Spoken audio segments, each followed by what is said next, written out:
Hey, what's up YouTube? It's Dragon Dulers guy here. Today I'm gonna bring you guys um, basically siding for E-Dragons, and I'm gonna do this every week, obviously because Nationals is gonna be next month. So for you guys to prepare for the big meta decks such as E-Dragons, Prophecies, Evil Swarms, Water, Dino Fist, etc. I'm gonna go ahead and list some cards so you guys can think about putting your side, or if you're going anti-meta, maybe you can main some of these cards. It's really up to you. So let's go ahead and get started. I'm gonna talk about some of the cards and some of the choices that I came up with. So as we all know, everybody's either siding or maining some type of Vanity's Fiend or Vanity's Emptiness.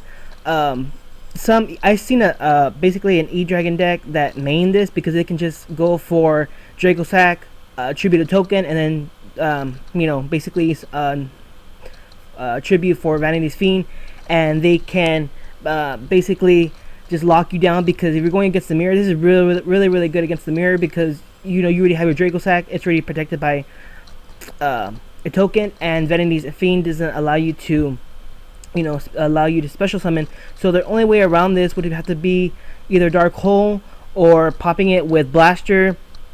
So really, it's a really good card.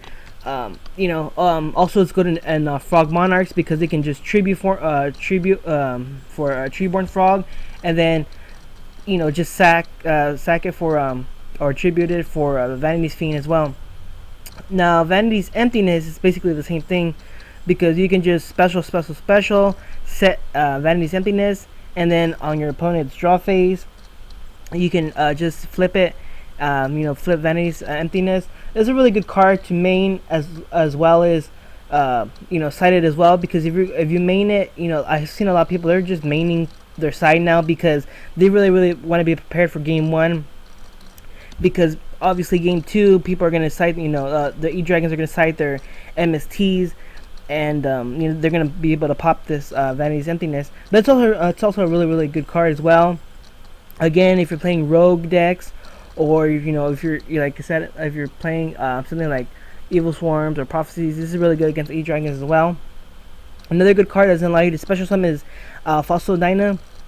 Fossil Dyna is a really good card, because if you can set it, or even have it face up on the field with a lot of good back row, then you're basically set to go, because like I said, the only way around this would be to attack it. But if you're playing a heavy deck with back row, then you can just like I said, you can just protect it, the attack, Mirror Force, what else, Deep Prison, etc. So this is a really good card to have. Again, if you set it, the attack into it, hopefully they don't pop it with a Draco Sack with a token, then it's basically you're good to go, because once you attack into it, you flip face up, and all special summon monsters are destroyed. So it's a really good card as well. Another good card that I've been working with is Cyber Dragon. Cyber Dragon is a really good card, because once say that they go first, they go obviously into Draco Sack, you go Cyber Dragon, special summon just Cyber Dragon, and then you send Draco Sack and Cyber Dragon to the graveyard, and you can special summon a Chimeric Fortress Dragon. Now let's not forget that the tokens don't count, because you have to, it says, by sending the above cards from either side of the field to the graveyard. Now this is really key, you have to really pay attention to your keyword cards here, to the graveyard. So tokens don't go to the graveyard, they're just removed from the field. So tokens don't count, unfortunately, because the rest you would have a 4,000 Chimeric Fortress on the field, which kind of sucks. But like I said, the wording on Chimeric Fortress is really key. So don't let that slip you. It may be a misplay, but it's a really good way to get like I said, it's a really good way to get rid of Draco Sack, because it's sending to the graveyard, it's not actually destroying it. So that's a really good thing as well. And then you can enter your battle phase, or because you can still normal summon and then just attack the tokens as well. So like I said, it's a really good card for anti-meta or whatever you're playing, like I said. Also, Electrovirus is another really good card. Electrovirus is back because this is really good for it's really good for E-Dragons, because not only does it take away dragons, it also takes away machines. So that's good for Draco Sack as well. So just by sending the simple card to the graveyard, you can take control of their Chimeric Fortress, their Dragon Sack or their E-Dragons. Another good card that a lot of people are citing or maining is Imperial Iron Wall. Now this card basically just states cards cannot be removed from the play. So they can't remove their baby dragons to bring out the big dragons, or they can't remove big dragons to bring out one from their hand. So it's a really good card as well. Like I said, their only out to this is Blaster. If you're maining this in game 1, like I said, game 2 they're going to side their MSTs because they know that you're probably going to side something like this against them, or Vanity's Emptiness. So, just be prepared. Another good card, obviously, we know is Macrocosmos and Dimensional Fissure. If you're playing something like anti-meta, Dimensional Fissure would probably be a good call, as well as Macro. I currently play Macro Rabbit, so I'm playing the Macro, which is a really, really good key card because, like I said, once you flip this face up, they have no out to it whatsoever game 1. Whatsoever. Because, like I said, a lot of E-Dragon players are not maining their MSTs. They side them in game 2. So once you flip Macrocosmos, they can't even pop it with Blaster, which is a really good thing because, like I said, Blaster has to go to the graveyard and no cards can be sent to the graveyard.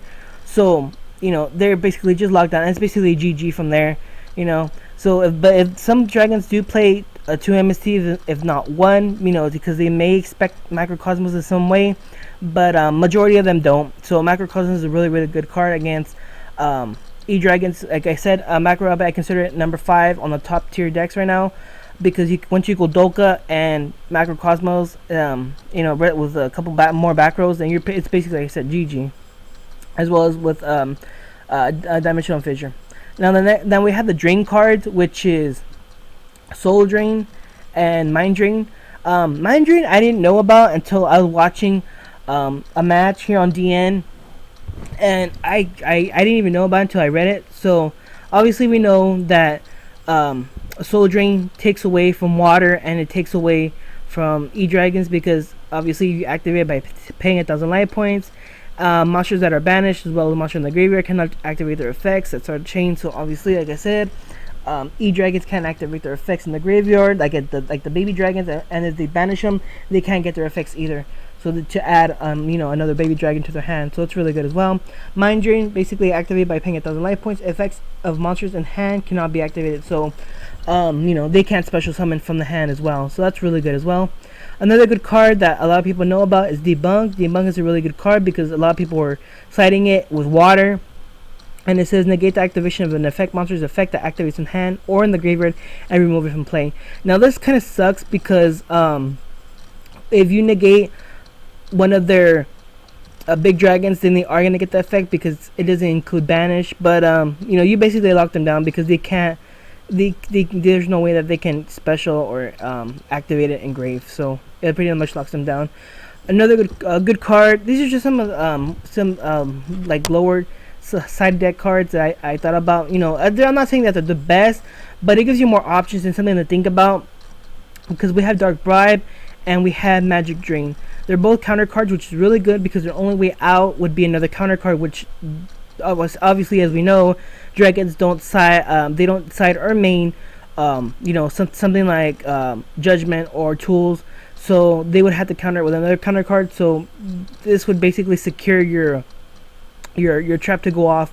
But as we all know, Dark Bribe reads when your opponent when an opponent's spell trap card is activated, your opponent draws 1 card. Also negate the spell trap activation. If you do, destroy it.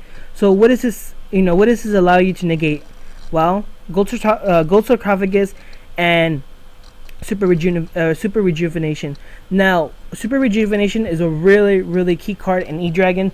So once you counter that, they can't draw for what they've discarded. So that's a really, really, really good card that they need in order to get the deck going and basically just get more dragons to their hand so they can next turn pitch special and just go off from there. So once you lock them out from getting the super rejuvenation off, then you're basically the ball's in your court, because you be able next turn you can be able to control the game and just go off from there.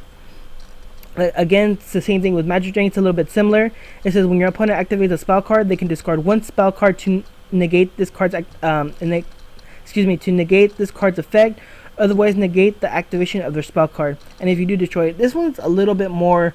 I wouldn't go with this one. I would probably go with Dark Bribe. Because this one they might they might discard another rejuvenation to allow them to get their draws. So it's a little bit less than Dark Bribe. So I recommend Dark Bribe more than over Magic Drain. But like I said, it's just an idea out there. And another good cards is Rivalry of the Warlords and Golden Match. Now, you're probably thinking, well, what does that do? Well, if you guys don't know the rulings on Rivalry of the Warlords or Golden Match, basically, for Rivalry of the Warlords, they can only control Dragon-type monsters. Now, if they overlay for, let's say, Big Eye or Dracosack, that is an invalid inherit summon, because just because you overlay doesn't mean that the materials are off of the field, because you have to declare what you're going to summon, and by declaring it, it's invalid because at the current moment you have dragon types on the field. And same thing with Golden Match. You can only have, say, fire, wind, etc. As we all know, because elemental dragons are water, wind, earth, and fire. So they can only control one type. So the same thing. They can't overlay a fire for say Dracosack. What they can do is go Tempest, and then overlay for Dracosack, because all three of them are wind, so that is valid. But if you have Warlords, then that's something that they cannot do, because it's invalid. So it locks them down. Like I said, the only way they would be able to get rid of this is by Blaster or MSTing it. So like I said, these are just some ideas that I'm throwing out there for you guys to look at, maybe test for your your next event or for nationals. So I just thought I come up with some of the cards, some of these good cards that you guys might like I said, I'll go ahead and test, think about siding, trying them out, etc. So I hope you guys enjoyed this, and I will see you guys in my next video. So take care.